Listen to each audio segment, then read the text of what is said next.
السلام علیکم۔ آج منگل ہے، اپریل کی 6 تاریخ۔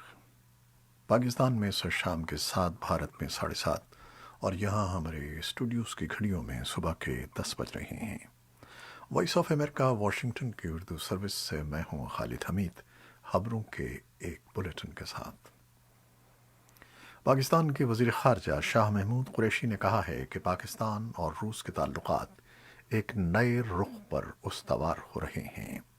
پاکستان کے اعلیٰ سفارتکار نے یہ بات منگل کو ایک ویڈیو پیغام میں اس وقت کہی جب روس کے وزیر خارجہ سرگئی لیوروف بھارت کے 2 روزہ دورے کے بعد منگل کو پاکستان پہنچ رہے ہیں، جو کسی بھی روسی وزیر خارجہ کا 9 سال کے بعد پاکستان کا پہلا دورہ ہے۔ روسی وزیر خارجہ اسلام آباد میں قیام کے دوران اپنے پاکستانی ہم منصب شاہ محمود قریشی سے ہونے والی ملاقات میں پاکستان اور روس کے دوطرفہ تعلقات اور مختلف شعبوں میں تعاون کو فروغ دینے کے بارے میں تبادلہ خیال کریں گے۔ اس کے علاوہ علاقائی اور بین الاقوامی امور کے علاوہ افغانستان کے معاملات پر بھی گفتگو ہوگی۔ ادھر افغان حکومت نے ایک مرتبہ پھر اس عزم کا اعادہ کیا ہے کہ افغانستان میں قیام امن کا واحد اور پائیدار حل ملک میں انتخابات کے انعقاد کے ذریعے ہی ممکن ہے۔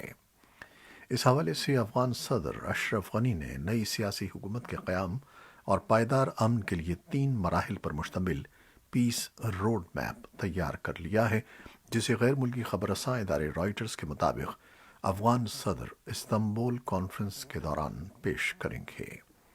پیس روڈ میپ کی ایک شق کے مطابق طالبان سے معاہدے اور انتخابات سے قبل جنگ بندی کا مطالبہ پیش کیا جائے گا۔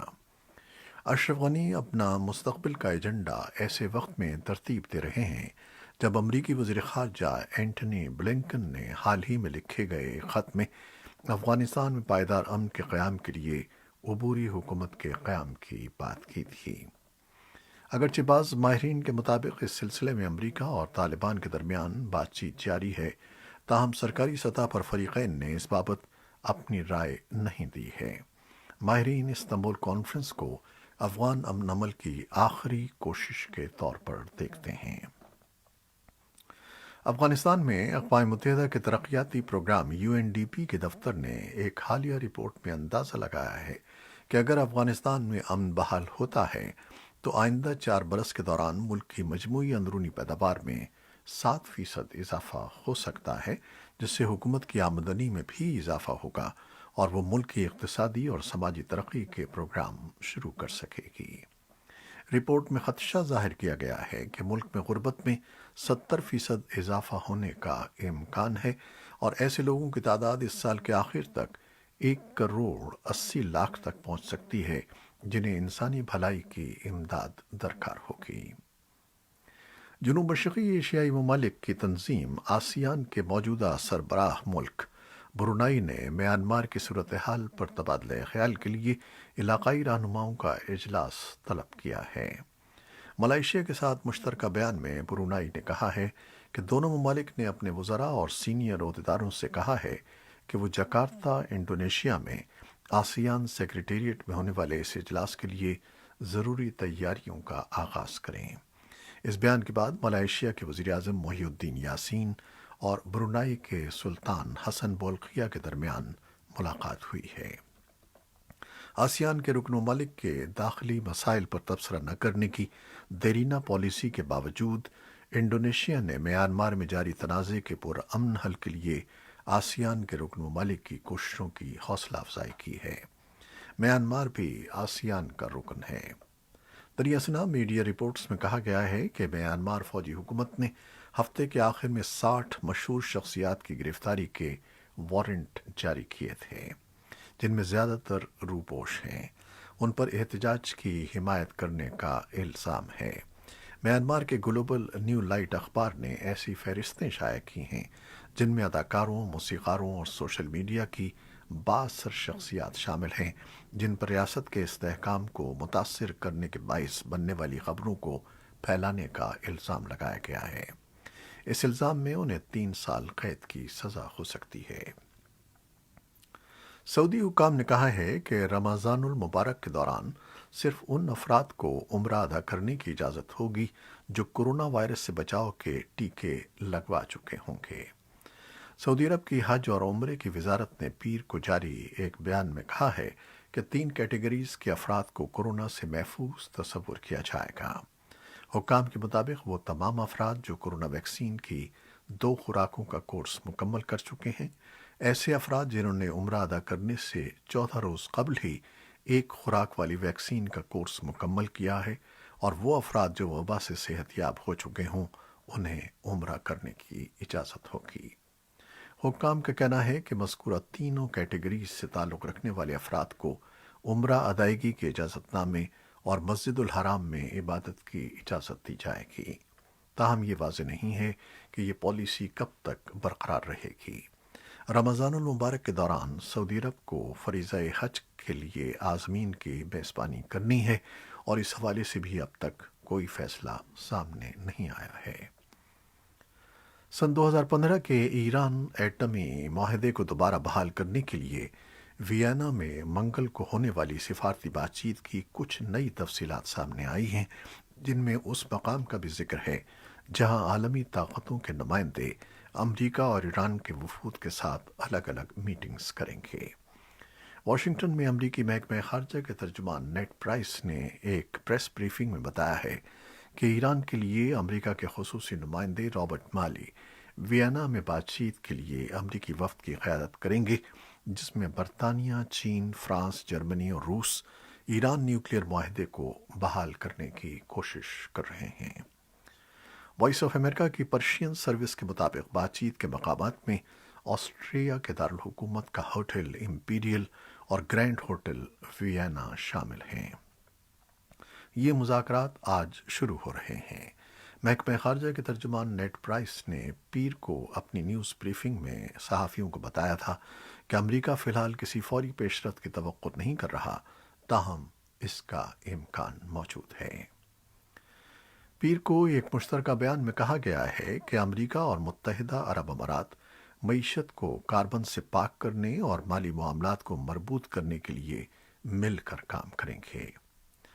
کلائمیٹ چینج کے لیے امریکہ کے سفیر جان کیری نے، جو مختلف ممالک کی ایندھن کے اخراج میں کمی کے وعدے کو فروغ دینے کی کوششوں کی رہنمائی کر رہے ہیں، متحدہ عرب امارات کے دورے کے موقع پر ابوظہبی میں ہونے والے مذاکرات میں حصہ لیا۔ اردن کے شہزادہ حمزہ نے شاہی خاندان کے ذریعے ثالثی کے بعد منگل کو شاہ عبداللہ سے اپنی وفاداری کا عہد کیا ہے۔ اسے 2 روز قبل انہیں گھر میں نظر بند کر دیا گیا تھا اور ان پر ملک کو غیر مستحکم کرنے کی کوششوں کا الزام بھی عائد کیا گیا تھا۔ شاہی عدالت کے مطابق شہزادہ حمزہ نے بادشاہ کے چچا شہزادہ حسن اور دیگر شہزادوں سے پیر کے روز ملاقات کے بعد ایک خط پر دستخط کیے، جس میں درج تھا کہ وہ شاہ عبداللہ کا حکم مانیں گے۔ شاہی محل کی جانب سے جاری ہونے والے ایک خط میں شہزادہ حمزہ نے کہا ہے کہ وہ اپنے آپ کو بادشاہ معظم کے حکم کے تابع اور خود کو اردن کی ہاشمی سلطنت کے آئین کا پابند کرتے ہیں۔ اسرائیلی وزیراعظم بنجامن نیتن یاہو اپنے خلاف بدعنوانی کے مقدمے کی کارروائی دوبارہ شروع ہونے پر عدالت میں پیش ہوئے۔ مقدمے کی سماعت میں شہادتوں کا مرحلہ پیر کے روز شروع ہوا تھا۔ اسرائیل کے صدر نے آج منگل کے روز اعلان کیا کہ انہوں نے فیصلہ کیا ہے کہ وزیراعظم بنیامن نیتن یاہو حکومت تشکیل کرنے کی کوشش کریں۔ 23 مارچ کا ووٹ بڑی حد تک نیتن یاہو کے لیے ایک ریفرنڈم تھا، لیکن اس کا کوئی واضح فیصلہ سامنے نہیں آیا ہے۔ اسرائیل کے سب سے طویل عرصے تک کام کرنے والے وزیراعظم کو رشوت ستانی، دھوکہ دہی اور بدعنوانی کے الزامات پر طویل عرصے سے جاری مقدمات کا سامنا ہے۔ نیتن یاہو ان الزامات کو میڈیا اور قانون نافذ کرنے والے اداروں کی بلا جواز کارروائی قرار دیتے ہوئے مسترد کرتے ہیں۔ روسی صدر ولادیمیر پوٹن نے ایک متنازع بل پر دستخط کرتے ہوئے اسے قانونی شکل دے دی ہے، جس کے تحت ان کے لیے ممکنہ طور پر سن 2036 تک اقتدار میں رہنے کا راستہ ہموار ہو گیا ہے۔ روس کی پارلیمنٹ کے ایوان بالا اور ایوان زیریں نے حال ہی میں اس بل کی منظوری دی ہے، جس کے ذریعے ووٹروں کی منظور شدہ آئینی تبدیلیوں کے ساتھ